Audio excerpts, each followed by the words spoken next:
Eu vou tentar explicar para vocês aquilo que eu não consigo fazer escrevendo.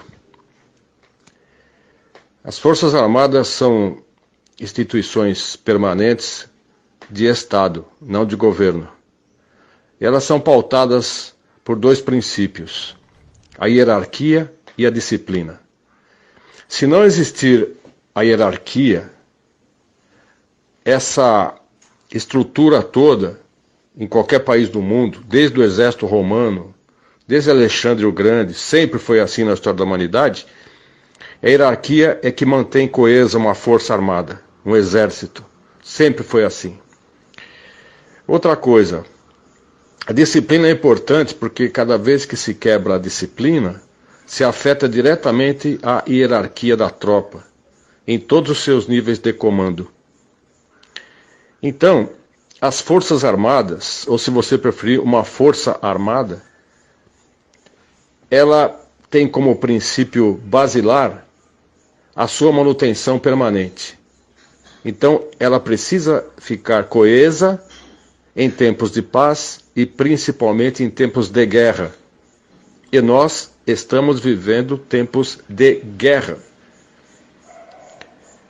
E a Força Armada, ela transcende qualquer manifestação, qualquer pensamento contrário à sua doutrina. Principalmente em opiniões contrárias de alguns de seus membros. Ou seja, a Força Armada expurga todo aquele que não estiver dentro dessa estrutura de hierarquia e disciplina. Se você quiser afetar uma Força Armada, destruí-la totalmente, é só você quebrar a hierarquia. Se tiver quebra de hierarquia, o que vai acontecer? Ela se dissolve por si só.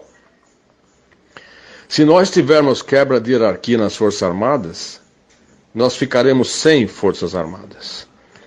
E nesse caso, nós teremos invasões de países que estão cobiçando nossas riquezas, cobiçando nossos recursos, né, nossas commodities. E o Brasil é o mais cobiçado do planeta, porque é o planeta mais rico. Nós temos tudo, o que os outros países já não têm. Quando alguém fala para você que o exército brasileiro não é o mesmo, que o exército brasileiro existem infiltrados, etc., eu posso garantir para você, o dia que ele tiver infiltração, ele acaba. Ele acaba por quê? Porque se a gente não tiver a disciplina, ou se eles não tiverem disciplina, hierarquia, totais 100%, não tem como haver respeito da tropa. Outra coisa, uma força armada, ela é voltada para a guerra, para o combate bélico. O Brasil tem a segunda maior expressão militar das Américas. Ninguém sabe disso. E todas as pessoas com quem eu já conversei sobre isso, eles fazem questão de não acreditar nisso. O brasileiro não tem autoestima coletiva. O brasileiro não tem autoestima de povo. O brasileiro, como povo, não tem orgulho de si mesmo. Esse que é o nosso problema. Forças Armadas é um conceito distante para a maioria dos brasileiros. Então, uma força armada, ela precisa ter a sua linha de comando totalmente preservada. Agora, as notícias são tão ruins, existe infiltração e aparelhamento em tantos elementos da sociedade, que o brasileiro, por não conhecer militarismo, por não conhecer Forças Armadas, acaba acreditando que realmente existe lá dentro comunistas, que lá dentro existem traidores. Vamos considerar o seguinte: digamos que exista algum general que pensa diferente, algum comandante de tropa que pensa diferente. Se existir isso, fatalmente ele será eliminado. Fatalmente. Porque na hora que tocar o rebu, na hora que for necessário as tropas todas estarem coesas sobre um único comando, que nesse caso é o alto comando do Exército ou o alto comando das Forças Armadas, o cara que estiver na frente ele vai ser devorado, vão passar com o tanque em cima dele. Então, é necessário pensar o seguinte: quem entra para o Exército, ele de cara ele já fica sabendo que ali ele tem que responder pela hierarquia e pela disciplina. E esse é um conceito básico que fica entranhado dentro da mente, da moral, do coração do soldado. Aquele que se rebela, morre. E é por isso que existe o artigo 357 do Código Penal Militar, que diz o seguinte: aquele que trair o país em tempos de guerra, e nós estamos em guerra, ele vai ser conduzido a um tribunal militar, um tribunal de exceção, corte marcial, e será conduzido e será condenado à morte.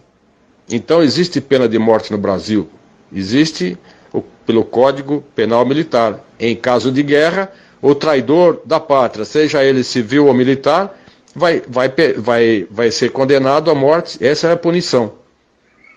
Então, isso tudo está vigente. Você imagina quantos traidores, quantos governadores estão traindo a pátria? As pessoas que têm concessão de TV, venderam para os chineses, traíram a pátria. Então, a gravidade é muito maior do que criança chorando de fome, nos faróis. A coisa está muito mais avançada, entendeu? Então, dizendo para vocês o seguinte: nós temos a segunda maior expressão militar das Américas. O primeiro, claro, são os Estados Unidos da América do Norte. Aliás, esse é o primeiro do mundo. Não existe poder bélico de destruição maior do que os Estados Unidos. E segundo, nós temos o Brasil. E o terceiro é o Canadá, o poderoso Canadá. Agora, falar isso para a maioria dos brasileiros não adianta, porque muita gente pergunta e depois, quando a gente responde, a pessoa some da rede. Então você não tem feedback. Então a pessoa me pergunta alguma coisa, eu respondo, e a pessoa desaparece. Não existe nem alguma coisa falar, ok, concordo, ou não concordo. Isso não existe, entendeu? Então nós estamos vivendo uma crise muito grande de conhecimento, uma crise de vontade, que na verdade é a crise de patriotismo. As pessoas precisam amar o Brasil, mas amar, sabe, com todas as letras. Mas amar é um sentimento, e sentimento não é ação. Nós temos que ter ação, o nosso povo tem que ter ação. Não adianta ficar esperando que um dia, quem sabe, Deus vai ajudar, sabe? Deus já está ajudando, Deus já ajudou. Deus fez o brasileiro, nós todos, com saúde, entendeu? Com inteligência, com família estruturada, com vontade, um país maravilhoso. A ajuda já está. A bola está com o povo agora, o povo tem que agir. As Forças Armadas jamais irão agir sem ajuda do povo, jamais. Não vão agir sem apoio do povo, e não vão agir sem que o povo peça. No Egito, aquela manifestação de 1,5 milhão, imagina você, só 1,5 milhão de egípcios na Praça Tahrir, no Cairo, eles ficaram ali dias e dias até que o exército entrou e destituiu o presidente. Eles conseguiram fazer. Foi o início da Primavera Árabe. Agora, aqui no Brasil, não adianta fazer essa manifestação no final de semana, o pessoal vai tudo contente, tirando selfie, sabe, tudo alegre, carro de som. Quando você pede intervenção militar, a carranca do brasileiro tem que ser outra, ele tem que ir com ódio, entendeu? E ele tem que entrar e pedir forças armadas, com clareza. Não adianta falar fora corrupção, porque a corrupção é totalmente impessoal, entendeu? O cara fala fora corrupção, e pega em quem? Não pega em ninguém. O político está walking and shitting about this daí, entendeu? Ele não está nem aí com coisa nenhuma. Eu não sei se eu estou respondendo para vocês. É necessário confiar nas Forças Armadas, por quê? Porque elas são coesas. Se você vê que o exército está funcionando, então a resposta é essa, ele está coeso. Entendeu?